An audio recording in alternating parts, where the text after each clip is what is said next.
Welcome to Falling Through the Cracks. Feel alive and thrive with Dr. Rebecca Risk. Do you ever feel that even though nothing seems seriously wrong and you pass all the medical tests, that you still feel that your health, pain, and fatigue are completely out of control? It doesn't have to be that way. Listen to the tips and suggestions given on our program today and take back control of your health. Now, here is Dr. Rebecca Risk.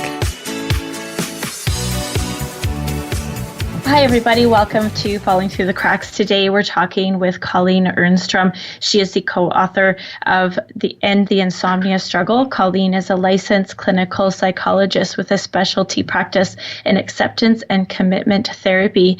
Colleen, welcome to the show. Thank you. I'm happy to be here. So, what inspired you to write a book on insomnia? Well, my colleague and I have been working together for many years on helping people with insomnia, and we had been presenting at conferences to help other clinicians learn the best skills. And the publishing company approached us and really liked our ideas and asked us to put it in book form, which was a real honor and an arduous task. Well, for sure. I think getting all that information together is hard, but also really important. There actually aren't a lot of books on insomnia. I've tried to have, a really thorough show for a long time, and I'm surprised because I think that it's a really important part of anybody's health journey or their journey in general, and it affects a lot of people. I think your book says 1 in 3 people experience insomnia, and 1 in 10 say it's debilitating, which is really overwhelming, and that's a lot of people. Yeah. We felt the same way. We were surprised there weren't more books out. And the good news is in the last few years, more books have come out, which is great. Well, it gives people more option to help themselves because, aside from, doing plans like yours, I think people's options are medication, which either don't work for people or they have side effects or, it's just not something that they want. And they want to, change their bodies overall so they're not reliant on something like that. And the options are pretty sparse at this time. Yeah. So can you just explain to us what insomnia is?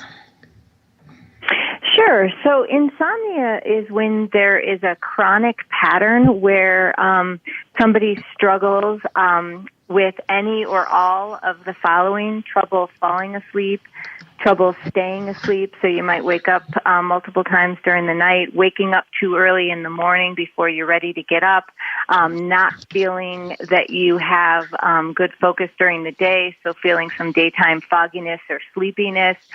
So any of or all of those, when given adequate opportunity. So we're not talking about people who aren't able to give their body the opportunity to sleep. These are the people who are trying to sleep, but they're unable to. And they're really feeling very frustrated about that.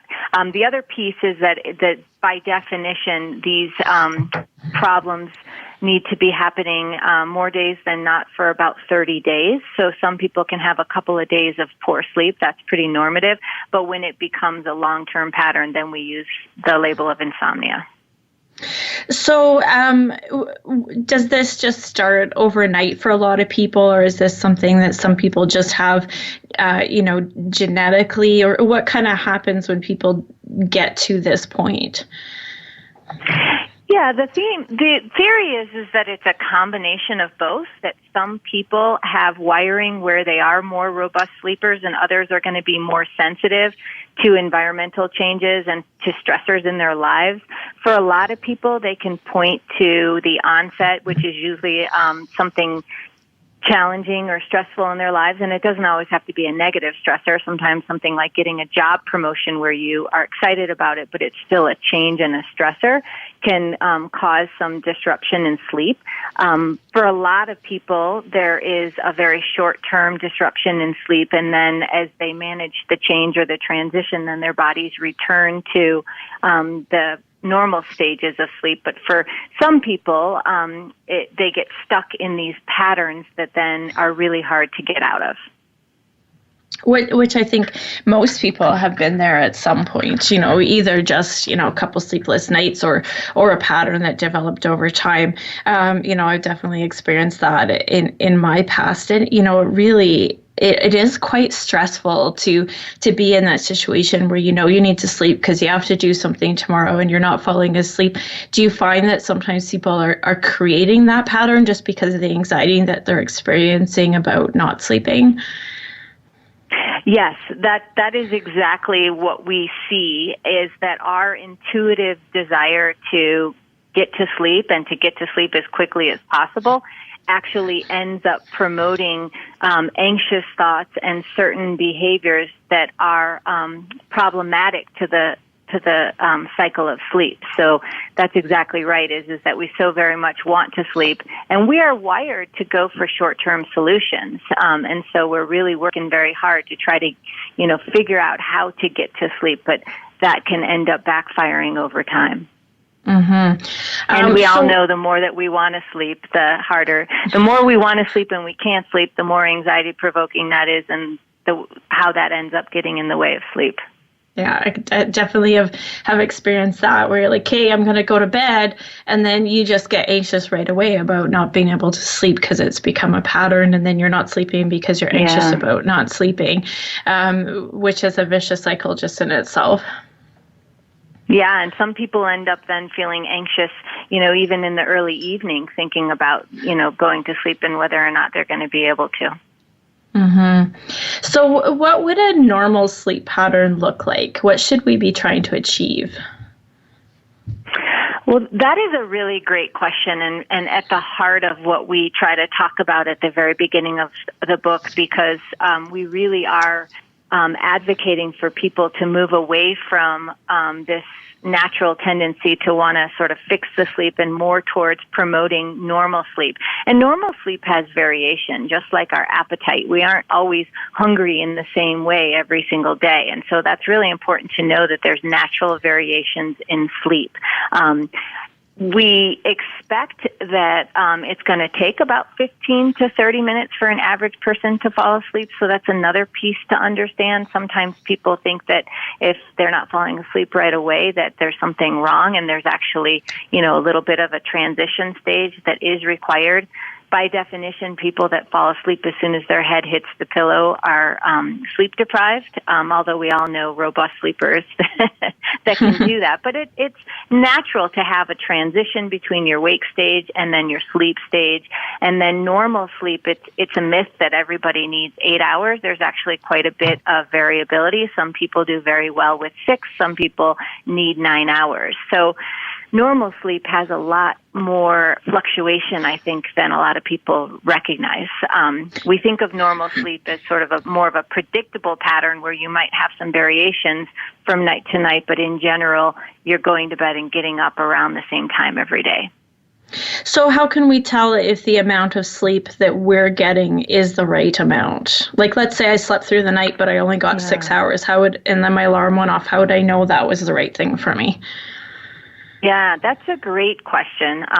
A lot of the times we ask people to pay attention to what their sleep cycles are like when they are on vacation, because when you're on vacation, you're away from your stressors and oftentimes are not setting the alarm, and that helps us to gauge it. Another way to gauge it is how well you feel like you're functioning during the day. If you feel like you've got a lot of sleepiness or a lot of fatigue versus feeling like you can focus and concentrate as well as you need to.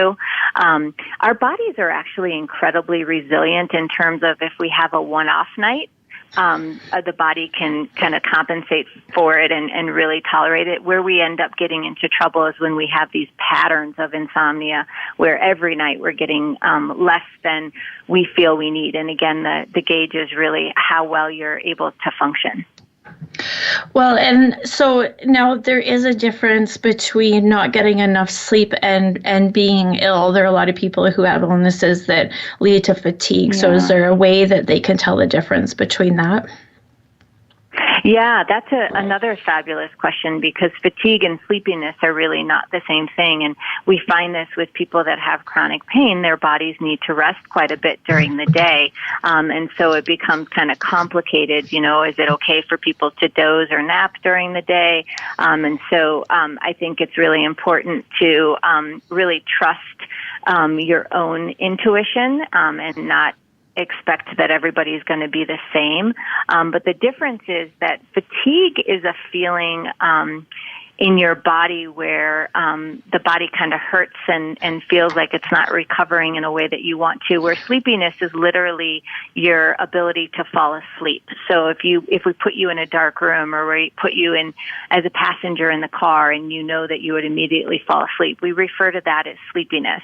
But fatigue is more of an achiness in the body, but you wouldn't necessarily fall asleep. And for people with chronic pain, being able to really learn the subtle difference between the two can help them to know when to rest and when to sleep. And oftentimes, what we'll encourage people to do if they're really feeling like the resting during the day is getting in the way of sleep during the night is to try to rest in a chair versus laying down, so that the body can start to differentiate between sort of resting versus sleeping. Well, you know, I think a really good example, when I was chronically ill with chronic Lyme over 10 years ago, I got a lot of sleep at night, but I would complain about being tired during the day, and everybody would just say, well, we'll go to bed earlier. And I'm like, it's a different kind of tired. And I knew the difference. Yeah. I could differentiate between how I was dragging through the day and how I was just needed to not be doing what I was doing, and the need to go to bed. And those were definitely really different feelings. Yeah, absolutely. And it's complicated because now there is research that's showing that getting too much sleep can actually be as disruptive as getting too little sleep. So now you're left trying to figure out, like, I do need additional support so that my body can get strong and strengthen the immune system. But we also have to be careful that if we give too much sleep, then the body ends up, really struggling with that as well. Mm-hmm. It's a very tricky balance and a very fine line. Yeah. Now, you know, I wonder, are you dealing a lot with people as well who just don't want to go to bed, whether they just feel better at night, so they want to stay up late and they're kind of creating their own problem, or they just are afraid to go to bed? Is that something that happens a lot? Yeah, both of those are really sort of patterns that we see on a very regular basis. I think that in our society, in our world, there's a lot of pressure to achieve, and a lot of people find that at night, after everybody else has gone to bed, that becomes their time, whether they're, doing more tasks or whether it's the first time that they've stopped doing tasks all day. And so I think for a lot of people, when they're choosing between getting things done and self-care, the first thing to go is sleep. And so I think that, that is truly a challenge, is figuring out a way to remember that sleep actually increases our productivity. There's a lot of studies that shows that helps us with our memory and our cognitions and our immune system to keep us healthy. But it's really hard to let that go because it feels like that extra time is really important. And I think you're, spot on about people who also, sleep requires us to have a certain level of trust and safety that it's okay to shut it down and to put ourselves in what can feel like a pretty vulnerable state. We're not paying attention to the things around us. We're trusting that the world is going to be okay. And those are also definitely contributing factors to how people can end up getting into a cycle or a struggle with insomnia, because it doesn't start out that way. But if we keep repeating that night after night, then the body learns, oh, this is our new pattern. Which I think is really common. When I was in school, staying up late to study, I did at first. I actually realized I couldn't study very well if I stayed up, because then I was tired, which I think goes to the studies you're referencing of how we actually are more productive if we get better sleep. But I did try to, pull those late night study sessions, and I could see how somebody would, doing something like that would eventually create create that pattern of I'm going to stay up late because this is something they've done for a long time.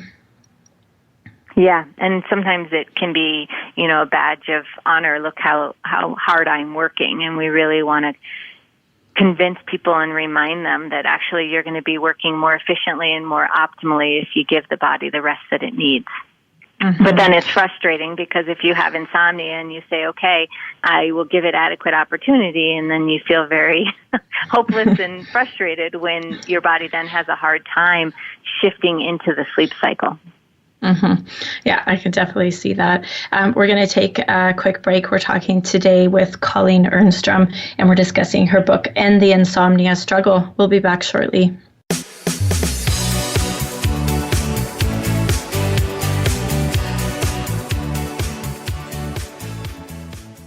Become our friend on Facebook. Post your thoughts about our shows and network on our timeline. Visit facebook.com/Voice America.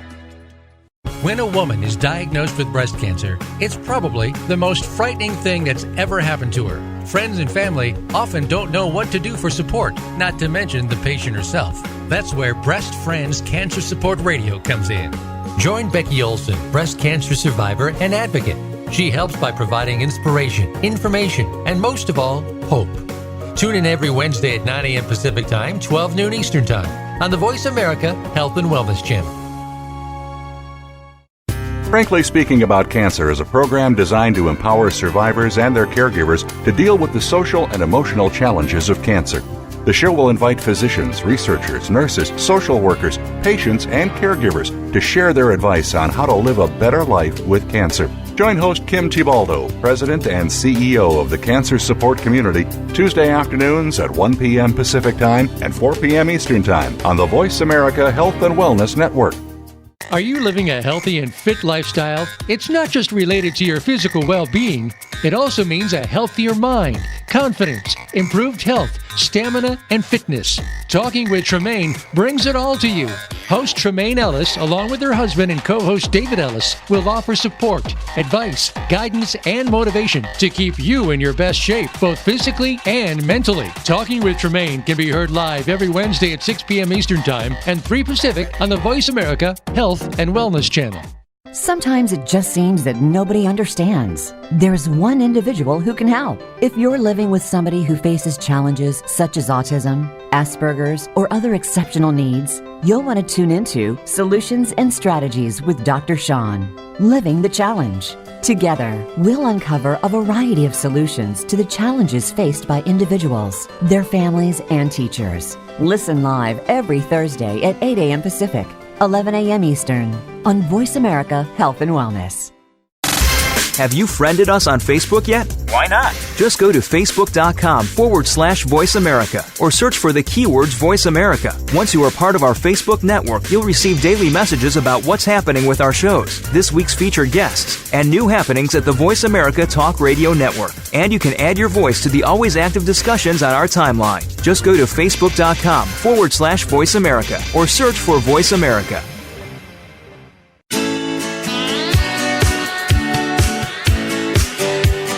You are listening to Falling Through the Cracks with your host, Dr. Rebecca Risk. To reach the program today, please call in to 1-866-472-5792. Again, that's 1-866-472-5792. You may also send an email directly to Dr. Risk. The email address is anantacalgary@gmail.com. Now, back to Falling Through the Cracks.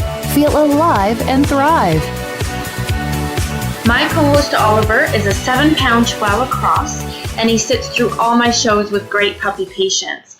He was super happy when I came home with Carbona Pet Stain and Odor Remover, which is an oxy-powered formula with active foam technology, and it is engineered to permanently remove pet stains and odor.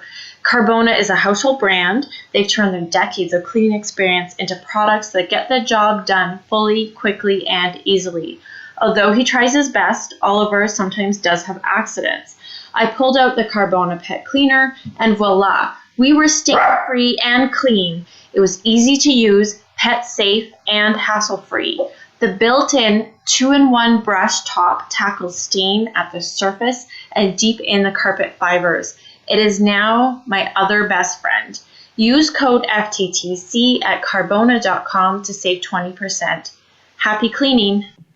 Hi, everybody. Welcome back. Today, we're talking with Colleen Ehrnstrom. We're discussing the book she co-authored, End the Insomnia Struggle. So, Colleen, in your book, before you even get to, how to work on your insomnia, you have people do a sleep log. What is that?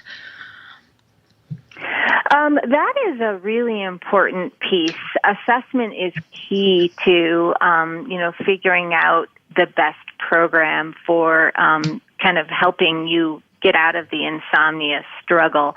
And so the sleep log is a nice way to capture all the necessary information. So people log up, and again, it's approximations. You don't have to stare at the clock or get too specific about it, but on average, how long it takes you to fall asleep, what time you're falling asleep, how many awakenings. And what that does is it generates a nice scientific overview of where your struggles are, and that really then influences the type of program that is going to be most effective for you. Because even though there's a general program with very specific parts, there's some individuality in there that we want to attend to. The nice piece is that these days there's a lot of apps where you can punch in this information and it does all the math for you. So our handwritten sleep log is still lovely, but it's nice to know that there are other options as well. Well, it's nice to have something do the work for you, especially if you're tired, and then you don't have to sit there and try to figure it out. So what kind of things are you looking for in the sleep log? We are looking for the average amount of time that people are struggling, whether it's the amount of time it takes them to fall asleep or the amount of time that they're awakening during the night, or how early they wake up in the morning before they would like to, because the goal of these behavioral and cognitive behavioral programs are to reduce that amount of time. And CBTI typically is able to cut that in half. So if somebody is typically, taking an hour to fall asleep and they work on the program, we can typically cut that in half. And so it falls back into that normative range of taking about a half an hour. The other piece that we're looking for is something called sleep efficiency, and sleep efficiency is the amount of time that the body is actually sleeping divided by the amount of time in bed. So if you're in bed for 10 hours and you're asleep for 6 hours out of that 10, then your sleep efficiency is 60%. And one of the things that we strive for through this program is building up sleep efficiency where we want to see it at around 90 to 95%. And most people, when they're struggling with insomnia, the efficiency is far lower than that. So I have a few questions that came out of that, but one of them I'm wondering if by doing this sleep log, it helps people when they're at the end of their program or in the middle somewhere to realize that they have helped themselves. I find people forget where they came from. And so if they get, let's say they're sleeping 5 hours and they get suddenly 6 after doing a bunch of work, they might not notice. Is that something that you found as well? Yes, absolutely. And that's a key part that we spend a lot of time in the book reminding people about is that the measurement should be the information and the level of effectiveness rather than how you're feeling, because we do forget. Our brain is quite fallible, and we really encourage people to fill out the sleep log every single day, because if you even go 2 or 3 days, then how you slept that night really colors your assumptions about the nights before that. So you've got a few programs that you talk about, and then you talk about how to make them, tailored to you. Your first one is stimulus control therapy. What is that? So stimulus control therapy is a behavioral protocol. It was one of the very first ones that was introduced when people started looking at non-pharmacological interventions, so ways to help people through their behaviors. And it was really driven by the theory that when we spend a lot of time in bed not sleeping, that we establish a relationship with the bed that's really activating and the opposite of what we need for sleep. So the name itself, stimulus control, is a behavioral term, a behavioral science term. And the intention of the program is really to reduce the anxiety and activation that we associate with our bed and with bedtime, and to build up our associations of bed and bedtime with a sense of sleepiness and a sense of success. So when we're working on this, what is the first thing that you do?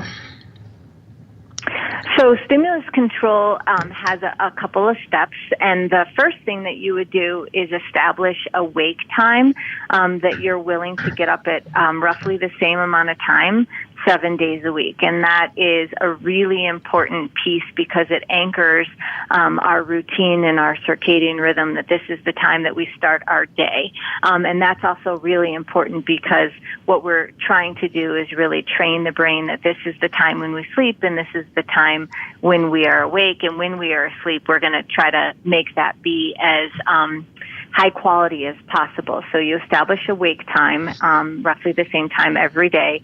And then from there, what you do is you only go to bed when you feel sleepy. And that can be a little complicated because if you're sitting in front of the TV watching your favorite show, your brain is probably going to tell you, I'm not sleepy, even if it's bedtime and your body is pretty sleepy. So what we want to do is establish the quiet, the dark, as if you were going to go to sleep before you kind of check in and think, am I or am I not sleepy? And then we ask you to not go to bed unless you feel sleepy.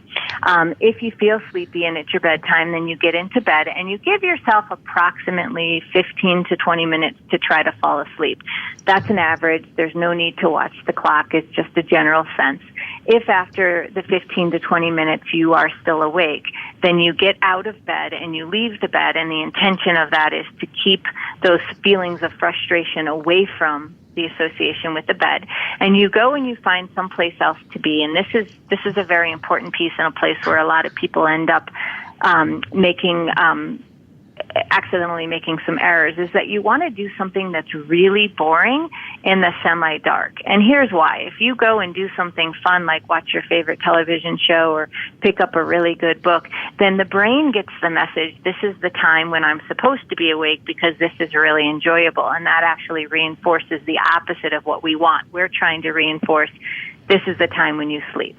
So you go to some place in your house that's prearranged, whether it's a chair or a couch or a corner of your bedroom, and you want to do something in semi-darkness, again, to promote the onset and readiness for sleep. One of my favorite examples of what you could do is folding laundry, because folding laundry is something you can do in the semi-dark, and it's very repetitive and rhythmic and hopefully not too exciting.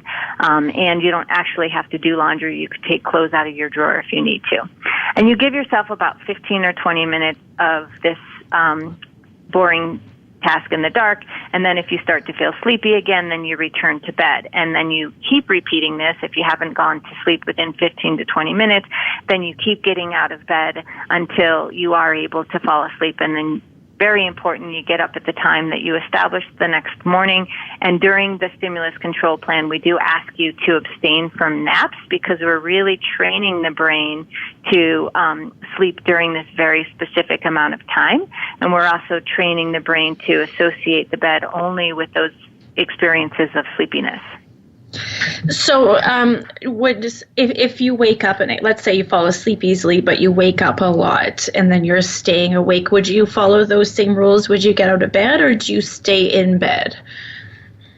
Yes, if you're running the stimulus control program, whatever it is in terms of falling asleep, you would still follow that same protocol, because the intention of the protocol, and you can imagine if you haven't done this, and one of the things that we did when we were first learning this protocol is we did all of the interventions because we thought if we're going to ask people to do this, like if it's a cold night, who wants to get out of bed? That's hard work. We don't, and so we thought we better do this too. So I did all of these, and it's not an easy experience.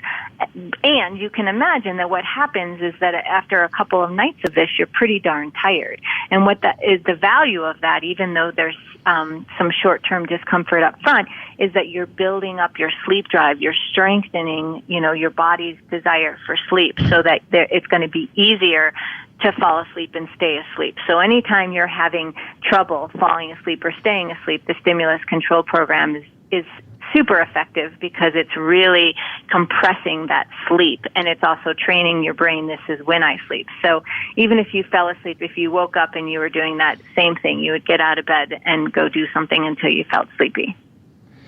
So when we're starting this program, you say people have to pick a time they're waking up, and most people are probably going to have to get up early for work even, and then you're asking them to do it all week. So even on the weekends, I'm guessing there's no sleeping in. But if you have problems with sleep, you're not getting a lot, especially in the beginning. So what can you do? Like, I mean, when I had issues, I didn't hear my alarm clock at all. So do you have any tips for people of how to get themselves out of bed on time? Yeah, yes.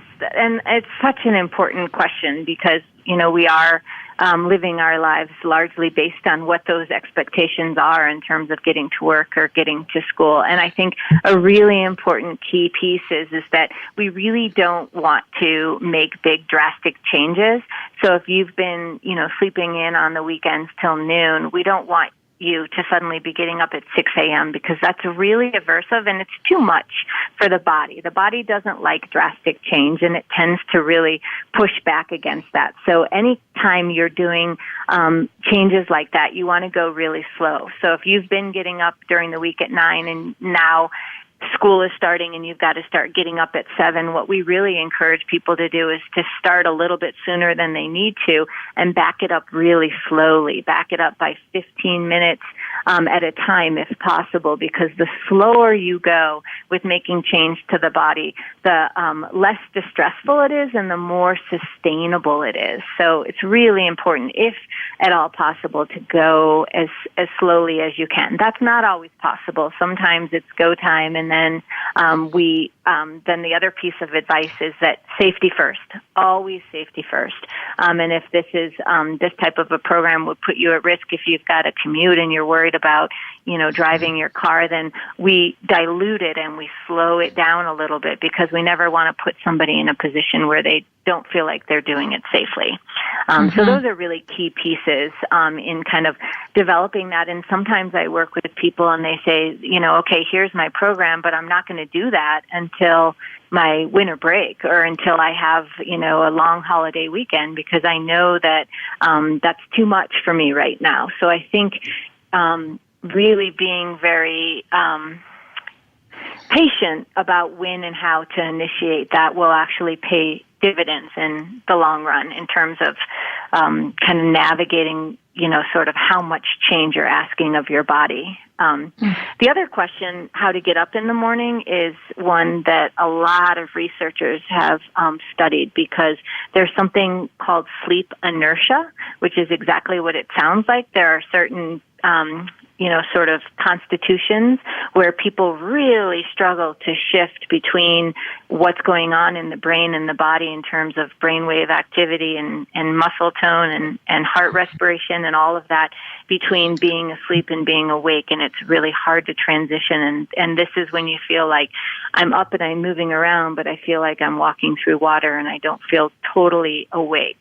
And so there's some really interesting research on that. The current thought on how to handle that best is actually not really what people want to hear, but it's this idea of it's actually easier to get through that inertia if you resist the urge to hit the snooze button, and that you treat your alarm almost as though it's like a Band-Aid ripping off. Like they encourage people that when the alarm goes off, you get up and stand up as quickly as possible to help with that transition. And that usually it's pretty brutal for about 5 minutes. and then you're on the other side in a more effective way than if, you're taking an hour to wake up. But that's hard.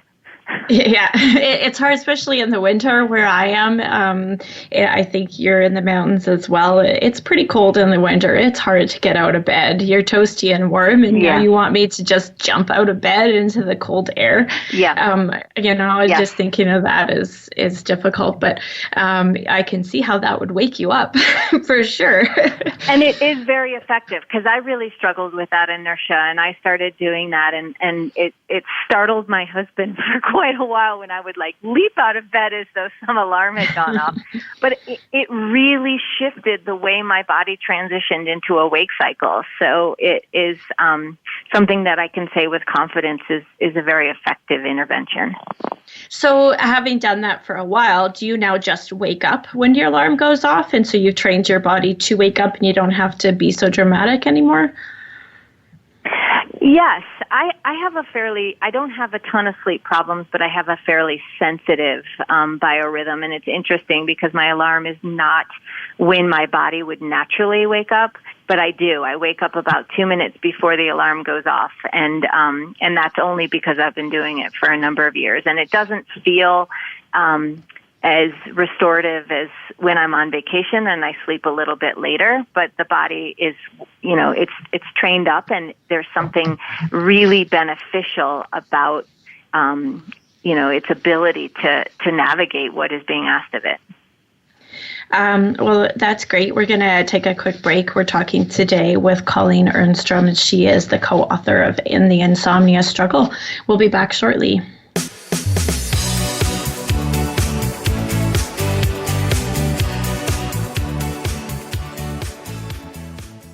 Become our friend on Facebook. Post your thoughts about our shows and network on our timeline. Visit Facebook.com/Voice America. When a woman is diagnosed with breast cancer, it's probably the most frightening thing that's ever happened to her. Friends and family often don't know what to do for support, not to mention the patient herself. That's where Breast Friends Cancer Support Radio comes in. Join Becky Olson, breast cancer survivor and advocate. She helps by providing inspiration, information, and most of all, hope. Tune in every Wednesday at 9 a.m. Pacific Time, 12 noon Eastern Time on the Voice America Health and Wellness Channel. Frankly Speaking About Cancer is a program designed to empower survivors and their caregivers to deal with the social and emotional challenges of cancer. The show will invite physicians, researchers, nurses, social workers, patients, and caregivers to share their advice on how to live a better life with cancer. Join host Kim Tibaldo, President and CEO of the Cancer Support Community, Tuesday afternoons at 1 p.m. Pacific Time and 4 p.m. Eastern Time on the Voice America Health and Wellness Network. Are you living a healthy and fit lifestyle? It's not just related to your physical well-being. It also means a healthier mind, confidence, improved health, stamina, and fitness. Talking with Tremaine brings it all to you. Host Tremaine Ellis, along with her husband and co-host David Ellis, will offer support, advice, guidance, and motivation to keep you in your best shape, both physically and mentally. Talking with Tremaine can be heard live every Wednesday at 6 p.m. Eastern Time and 3 Pacific on the Voice America Health and Wellness Channel. Sometimes it just seems that nobody understands. There's one individual who can help. If you're living with somebody who faces challenges such as autism, Asperger's, or other exceptional needs, you'll want to tune into Solutions and Strategies with Dr. Sean, Living the Challenge. Together, we'll uncover a variety of solutions to the challenges faced by individuals, their families, and teachers. Listen live every Thursday at 8 a.m. Pacific, 11 a.m. Eastern, on Voice America Health and Wellness.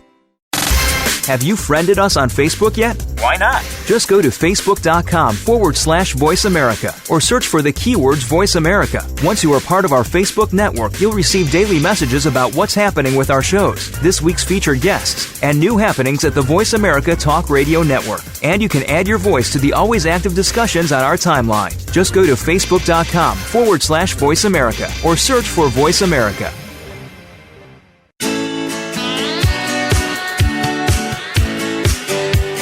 You are listening to Falling Through the Cracks with your host, Dr. Rebecca Risk. To reach the program today, please call in to 1-866-472-5792. Again, that's 1-866-472-5792. You may also send an email directly to Dr. Risk. The email address is anantacalgary@gmail.com. Now, back to Falling Through the Cracks.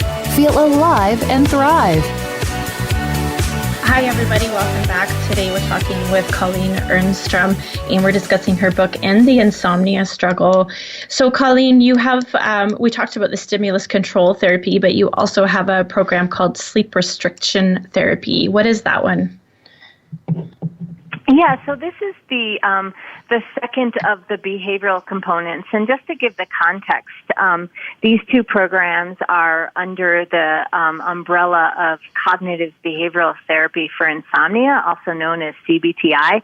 And so these are the interventions that have the most research in terms of them being the most effective in helping people with insomnia. And they're the most effective because no matter what ends up getting you into insomnia loop, we've got to use behavioral protocols to help your physiology get recalibrated into a very consistent wake and sleep cycle. So the body knows how to do it, and then when we get out of sync, these are these behavioral protocols that help your body get back into sync and recalibrate with helpful and optimal sleep.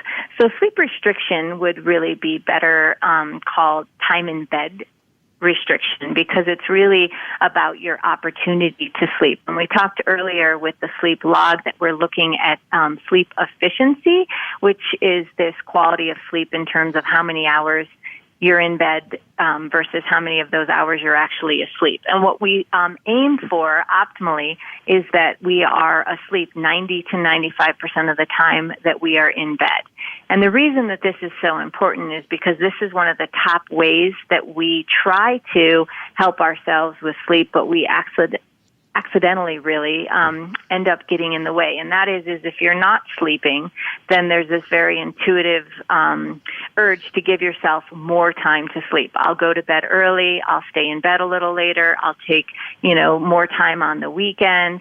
And even though that sounds like it would give your body a chance to catch up, that actually ends up dysregulating the body over time, because what the body does is the body takes whatever you give it. So if you normally sleep for 8 hours and then you're starting to have some sleep problems and you start giving your body consistently 10 hours, then the body starts thinking, oh, now I have 10 hours to do the job of 8 hours. And it starts to try to fill the 8 hours of sleep in the 10 hours. And it starts to end up stretching that sleep, which can lead to fragmented sleep and trouble falling asleep. So sleep restriction therapy is designed to compress the sleep and really wait, we don't want to give it 10 hours, we want to give it 8 hours. So the way the program works is that you look at your sleep log and you find your average sleep efficiency. And let's say your average sleep efficiency, let's say you've been in bed for 10 hours, you've been sleeping for about 7.5, so your sleep efficiency is 75%. Then we take that amount of time that you're actually sleeping, which would be the 7.5 hours, and that's the amount of time that you restrict in terms of your ability to sleep. And one of the things that you want to know about sleep restriction programs is that you never restrict below 5.5 hours. So even if you're only sleeping 4 hours, you're still going to give your body 5.5, because it's just not safe and healthy to only give yourself that amount of time. So we never go below 5.5 to 6 hours.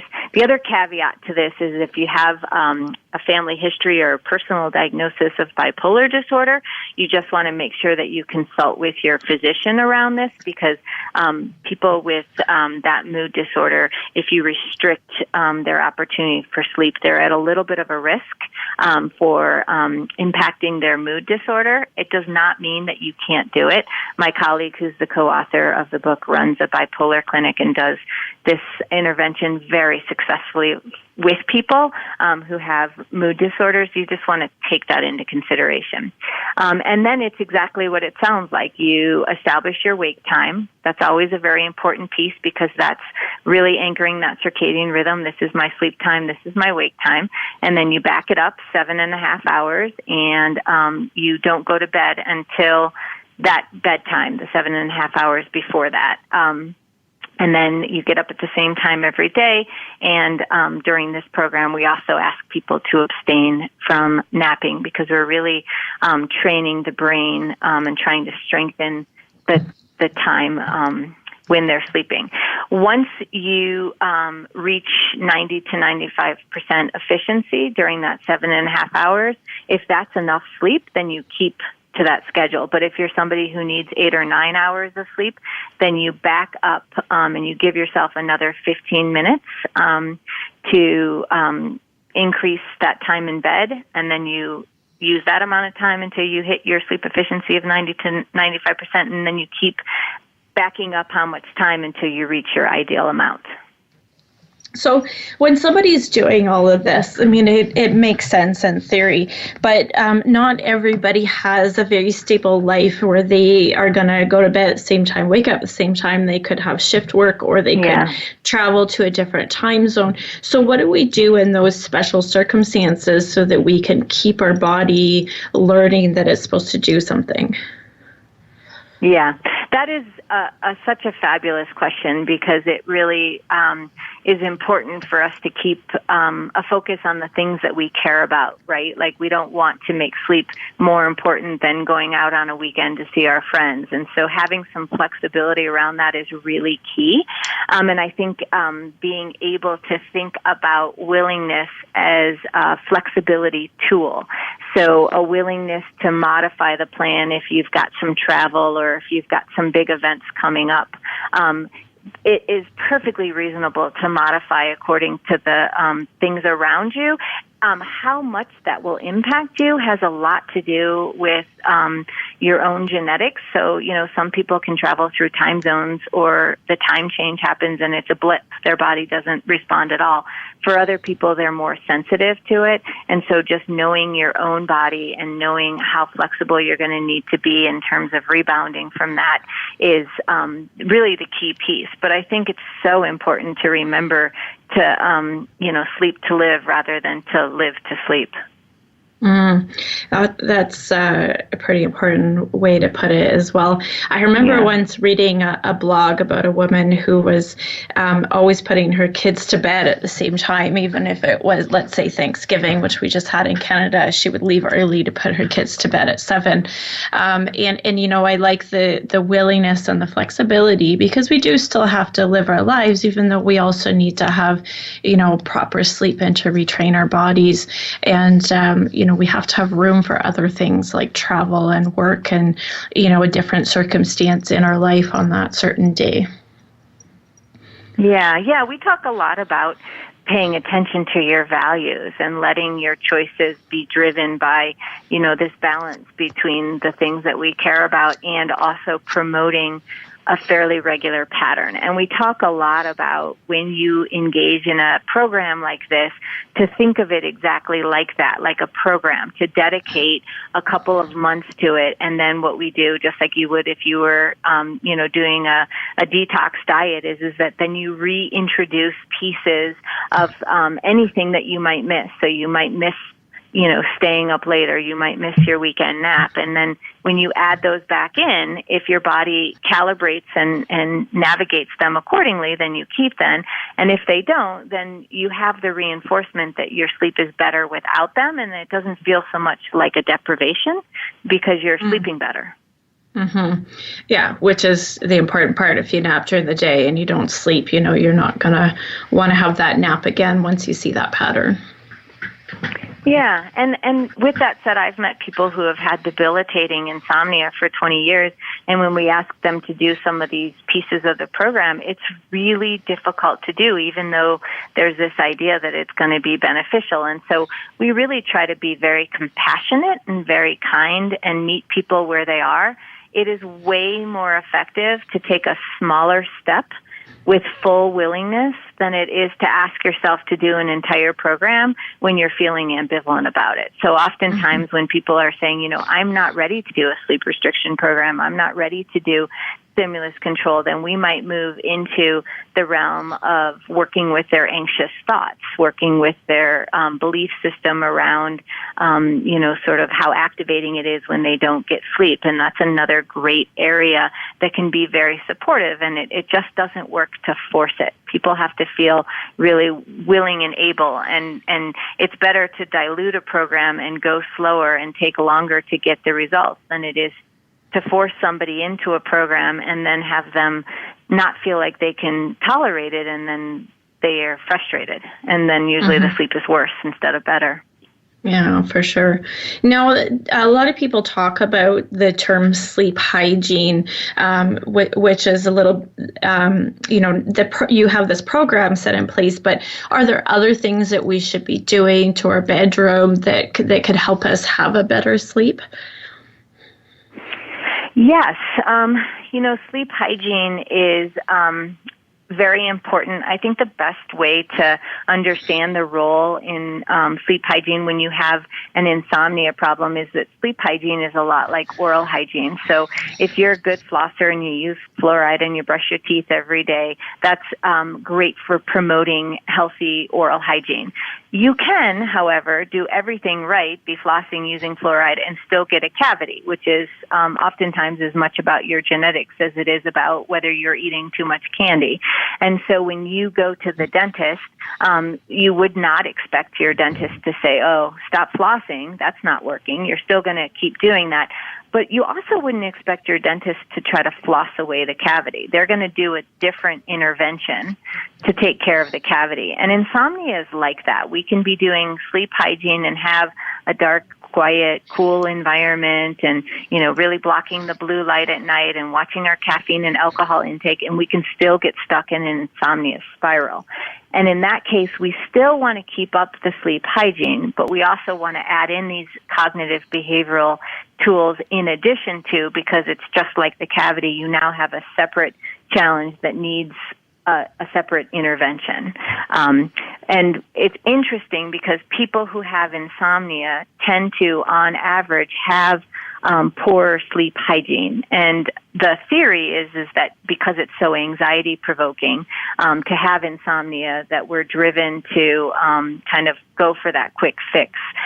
So I think with people with insomnia, we want to be really kind and gentle, but we want to really say, but I know you think you do, but let's make sure that you have a nice wind down routine. I think that's the biggest one that I hear people miss out on. People are pretty good about having a dark, quiet environment as much as they can, but a lot of people will work and then close their computer and then get into bed. And that can be really challenging. We really want to have a transition period, even if it's only 15 minutes. They ask for a little bit longer, but some people don't have extra time. But really transitioning, this is my wake time, and now I'm transitioning and preparing my brain for sleep is really effective. And I think when people miss that, then what's happening is that's happening when they're in bed, and then they're frustrated because they're expecting to fall asleep.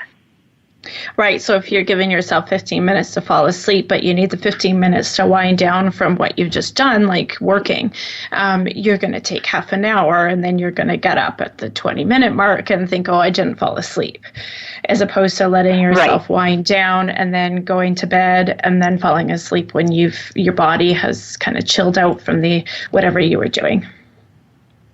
Yeah, yep. And I think we've done a much better job of limiting the blue light from our screens at night. I think people are really cognizant of turning on those night modes and, really turning down as much as they can those bright lights. But I think if you really are feeling pretty stuck and pretty motivated, moving away, really turning those screens off and listening to a book on tape or listening to the radio or doing something else can be pretty powerful. It's not just about falling asleep, but that those bright screens are also related to staying asleep.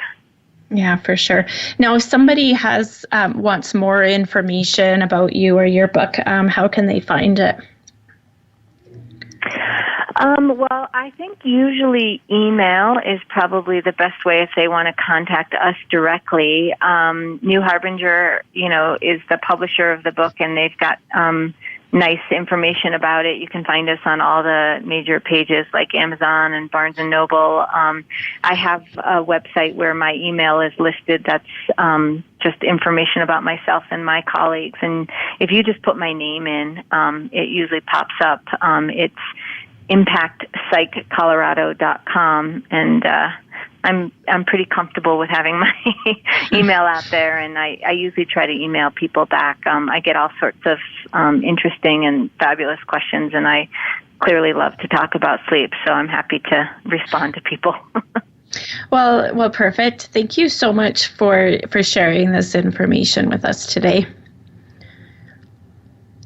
Well, thank you so much. I love anything we can do to get the word out that people have a lot more. So we seem to have lost her, but that was perfect timing. We were talking today with Colleen Ehrnstrom, and we were discussing the book she co-authored, End the Insomnia Struggle. If you want more information about my story and what I went to get back to health, you can find that on my website at dr-risk.com. Don't forget to follow me on Facebook, Twitter, or Instagram. And thank you so much for listening. Be sure to make today a great day.